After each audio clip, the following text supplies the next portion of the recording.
नमस्कार दोस्तों, मैं ही हूं आरटीआई एक्टिविस्ट आनंद जाट, जिसने आईएएस नागार्जुन गौड़ा के ऊपर 10 करोड़ की घूस का इल्जाम लगाया है। ये इल्जाम मैंने हवा में नहीं लगाया है। इस केस का जो ऑर्डर है, इस ऑर्डर में और जमीनी हकीकत में मैंने जब जमीन आसमान का अंतर देखा तब मैंने ये इल्जाम लगाया है। इस केस में डॉक्टर गौड़ा ने बहुत ज़्यादा हेरफेर की है। बहुत सारे ऐसे खनन हैं जिसको उन्होंने पूरी तरह से इग्नोर कर दिया। उसका इस ऑर्डर में कहीं पर मेंशन ही नहीं किया। कई जगह तो ऐसी हैं जहां पर उन्होंने किसान जिनका खनन हुआ है उनके खनन को नकार दिया। कुछ जगह पर तो ये भी कहा कि उन गरीब किसानों ने ही उसका खनन कर लिया होगा, जबकि जो खनन की मात्रा है, एक आदिवासी छोटा किसान उतना खनन कर ही नहीं सकता। असंभव है ये। नागार्जुन गौड़ा जी ने सीधा किसान के ऊपर इसका दोषारोपण कर दिया और कंपनी को पूरी तरह से क्लीन चिट दे दी। इस केस की सबसे दिलचस्प बात यह है कि डॉक्टर नागार्जुन गौड़ा ने इस केस को छुपाने का भरसक प्रयास किया। इन्होंने इस ऑर्डर को जो है मिसलिनियस आइटम्स में इसको इनपुट कराया। A67 जो कि खनिज की मद है, उसमें इसको इन्होंने इनपुट नहीं कराया।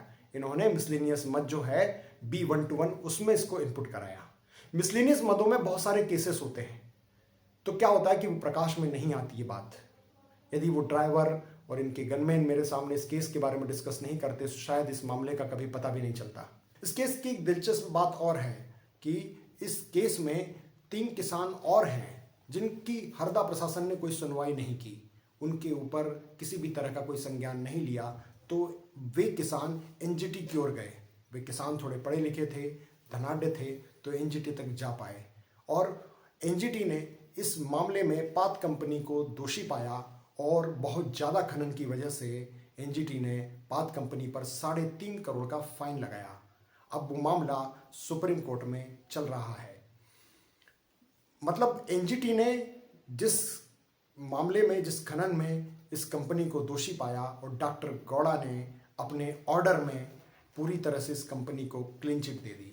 अब ये जो किसान जिनकी ज़मीनों पर खनन हुआ है, उन किसान की स्थिति ऐसी है कि बेहद गरीब हैं, ज़्यादा पढ़े लिखे नहीं हैं, तो वो एनजीटी तक नहीं जा सकते थे, वे कलेक्ट्रेट तक ही आ सकते थे। और डॉक्टर गौड़ा ने उनके साथ में अन्याय किया और कंपनी को पूरी तरह से क्लीन चिट दे दिया। इस केस में मैं आपको एग्जैक्ट लोकेशन पर ले जाकर दिखाता हूँ कि देखिए डॉक्टर गौड़ा ने कहाँ कहाँ कितनी कितनी बड़ी गलतियाँ की है।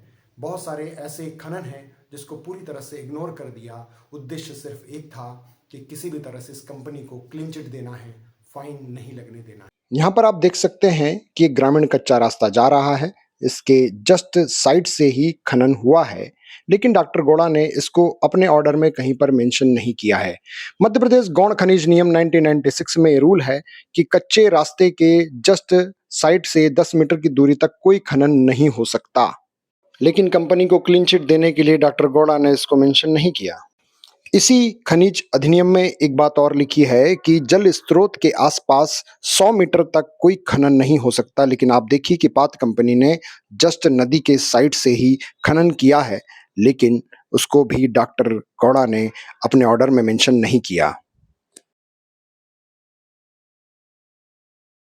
नमस्कार दोस्तों, मैं हूं आनंद जाट और पात इंडिया प्राइवेट लिमिटेड और गौड़ा जी के केस में मैं आज आया हूं हरदा जिले के इस अंधेरी खेड़ा गांव में, यहां पर ग्राउंड रियलिटी दिखाने के लिए। गौड़ा जी ने अपने ऑर्डर में मेंशन किया है कि ये किसान है बुधराम। ये किसान, क्या नाम है काका? बुधराम। इनके खेत में खनन हुआ ही नहीं है। इन्होंने ऑर्डर में मेंशन किया है कि इनका कहना है कि जो पूर्व अपर कलेक्टर साहब थे प्रवीण फूल पगारे जी, उन्होंने गलत दर्शा दिया, गलत मूल्यांकन कर दिया। आप मुझे बताइए, ये गलत मूल्यांकन है? ये गलत मूल्यांकन है क्या? ये इतना ऊंचा, काका खेत पहले कहाँ था? उधर वो पीछे भी है, पीछे भी खेत है। हाँ। ये खेत पहले इस ऊंचाई पर था और आज हम जहां खड़े हैं उस नीचाई पर आ गया है और पास में तालाब भी बने हुए, देख लो। इतना इस पात इंडिया कंपनी ने खनन किया है और गौड़ा जी कह रहे हैं कि खनन इस बुधराम के खेत में हुआ ही नहीं है, ओवर खनन हुआ ही नहीं है। प्रवीण फूल पगारे जी बिल्कुल ईमानदार अधिकारी थे, उन्होंने जो मूल्यांकन किया वो बिल्कुल भी गलत नहीं किया और ऑर्डर में गौड़ा जी बहुत गलत मेंशन कर रहे हैं।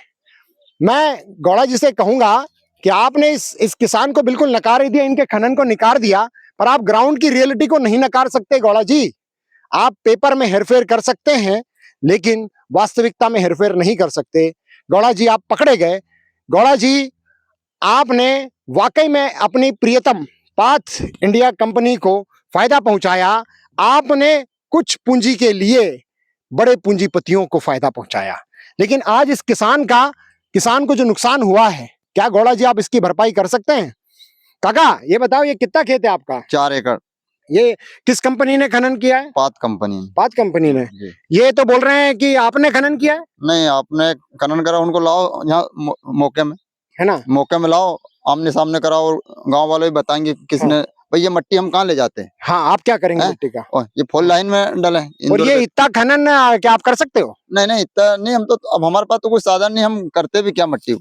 आपके पास कौन सा वाहन है? अपने पास तो अभी मोटरसाइकिल खरीदे, नहीं तो मोटरसाइकिल भी नहीं थी। अच्छा अच्छा, तो क्या इतना खनन करके किसान ले जा सकता है? संभव ही नहीं है गौड़ा जी। कोई सारे किसान तो दशरथ मान जी जैसे है नहीं कि इतना ऊंचा खनन कर जाएं। और पाथ कंपनी ने अपनी मशीनें लगाई। कौन सी मशीन थी काका? Poclain machine. पोकलेन मशीनें थी। अच्छा, पाथ के अलावा और कोई कंपनी थी क्या? नहीं नहीं, कोई कंपनी। आपने किसी और को भी खनन करने दिया? नहीं नहीं। देखिए गौड़ा जी, और आप बोल रहे हैं कि कोई और भी खनन करके पहले से गया है। ये किसान क्या बोल रहा है और आप अपने ऑर्डर में क्या बोल रहे हैं? आपके ऑर्डर में और ग्राउंड की रियलिटी में जमीन आसमान का अंतर है। आप ऑर्डर तो बहुत अच्छा बनाए, उसमें तो आप पकड़ाएंगे आसानी से नहीं, लेकिन ग्राउंड की रियलिटी में गौड़ा जी आप पकड़ा गए हैं। गौड़ा जी, आपने इन किसानों के साथ बहुत बड़ा अन्याय किया है। ये किसान का पेट जो पलता है वो इस भूमि से ही पलता है। इस किसान की दुर्दशा देखकर आप देखिए कि इसको नुकसान पहुंचाकर आपने क्या पाया। आप तो मौज करेंगे, आपने तो अपने जीवन भर की व्यवस्था कर ली, लेकिन क्या ये किसान अनाज भी की भी व्यवस्था कर पाएगा? क्यों काका, कितना नुकसान होगा? हाँ, नुकसान बहुत हुआ है ना? हाँ। ये खेत किसी काम का बचा? हाँ, ये खेत अब ऐसे ही बंजर, अब कई साल लग जाएंगे इसको मट्टी अट्टी डालने, जो भी है खाद भी। हाँ। इसमें मट्टी कौन डालेगा काका? अब कौन डालेगा? वे तो डालने के बोले थे भैया, आज डाल देंगे, कल डाल देंगे, और चलेगा। अच्छा, देखो घोड़ा जी, आप ग्राउंड की रियलिटी से बिल्कुल अछूते रहे। आपने जो जांच की वो गलत जांच थी। प्रवीण फूल पगारे जी की जांच बिल्कुल सही थी। ये गांव अंधेरी खेड़ा का खेत है। यहाँ पे ये ओंकार पिता सद्दो के साथ में मैं खड़ा हूँ, ये उन्हीं का खेत है। यहाँ गौड़ा जी ने इस अपने केस में, ऑर्डर में, इस खेत का कोई मेंशन ही नहीं किया है। उन्होंने कहा है कि इस खेत में खनन हुआ ही नहीं है, और कुछ में कह दिया है कि किसानों ने खुद ने खनन कर दिया है। इस किसान की स्थिति देखकर आपको लगता है कि इतना सारा खनन ये किसान कर सकते हैं? क्यों काका, तुमने खनन करा क्या? नहीं नहीं नहीं, किसने खनन करा? कंपनी वाला ना। कौन सी कंपनी? पात वाला। पात वाली कंपनी ने करा। और गौड़ा जी कह रहे हैं कि पात कंपनी ने खनन किया ही नहीं है। और ये आप देखिए ना, ये कितना ऊंचा टीला है। ये ऊंचा टीला, जो ये टीला नहीं है, यहाँ खेत जो है इस टीले के ऊपर तक था। ये टीले के ऊपर तक था, और गौड़ा जी कह रहे हैं कि यहाँ पर खनन हुआ ही नहीं है। ये किसान ने खेत किस लिए दिया था काका? किस लिए दिया था? लेबल करवाना काजे दिया था। है ना? देखो, प्रशासन भी अनुमति देता है तो समतलीकरण के लिए अनुमति देता है, खेत को गर्त में पटक देने के लिए नहीं देता है। ये देखो कितना नीचे गिरा दिया। खेत पहले उस जगह पे था, उस ऊंचाई पर था। इतना अनुमति प्रशासन नहीं देता है। इनके लिए प्रवीण फूल पगारे जी, जो पूर्व में अपर कलेक्टर थे, उन्होंने जो है मूल्यांकन करके 29,999 घन मीटर का इनके खेत का खनन, अतिरिक्त खनन बताया। लेकिन गौड़ा जी ने इनके खनन को नकार दिया अपनी रिपोर्ट में। तो गौड़ा जी की ये ऑर्डर में और जमीनी हकीकत में जमीन आसमान का अंतर है। तो गौड़ा जी, आप ग्राउंड की रियलिटी में फेल पाए गए हैं, आप झूठे करार दिए गए हैं। मैं आज गांव अंधेरी खेड़ा के जिस किसान के पास आया हूं, इस किसान का नाम है अंगूरी बाई। उनके पति हैं, क्या नाम है? राधेलाल। ये अपने खेत की रियलिटी बताएंगे। नागार्जुन जी, गौड़ा का कहना है कि इनके खेत में अतिरिक्त खनन हुआ ही नहीं है। इन्होंने उनके ऑर्डर में लिखा है। इनका कहना है कि इन जो थोड़ा बहुत अतिरिक्त खनन भी हुआ तो वो इस किसान ने कर लिया है, किसी और ने नहीं किया है। ये गौड़ा जी ने अपने ऑर्डर में लिखा है। और ग्राउंड की रियलिटी देखिए कि देखो कितनी ऊंचाई पर पहले खेत हुआ करता था और आज खेत कितना गर्त में है।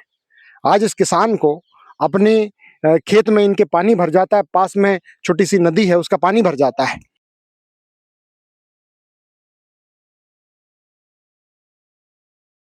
इस किसान के नुकसान की भरपाई कौन करेगा? काका, ये कितना खेत है आपका? ये 3.5 एकड़ से। है ना, इसमें 48,000 घन मीटर से ज्यादा का खनन है, जो पूर्व के अपर कलेक्टर प्रवीण फूल पगारे जी ने इसमें मेंशन किया। इनका खेत सबसे ज्यादा नुकसान इन्हीं का हुआ है। ये बहुत चौड़ा खेत है, बहुत लंबा चौड़ा खेत है, आपको दिखाते हैं हम।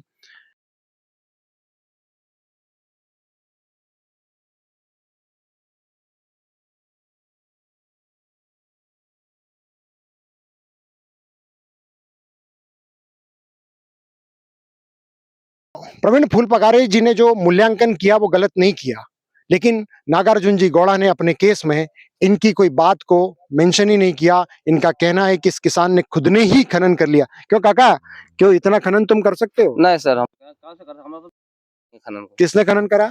पात वाले ने करा। कितना खनन कर दिया ये सर अब तो जब देखो ना कितना खोद डाले उन्होंने, कितना गड्ढा कर दिया। कितने कितने डंपर भर के मिट्टी ले गया? और ये तो 5,000 के डंपर से ऊपर ही ले गए होंगे। 5,000 डंपर से ज्यादा खनन करके ले गए। अंधेरी खेड़ा गांव की ये वो लोकेशन है जहां पर पात कंपनी ने खनन किया है, लेकिन आईएएस नागार्जुन गौड़ा ने अपने ऑर्डर में लिखा है कि किसानों ने ही खनन कर लिया। क्या इतना खनन इंसानों के बस की बात है? लेकिन गौड़ा ने कंपनी को क्लीन चिट देने के लिए अपने ऑर्डर में यही मेंशन किया।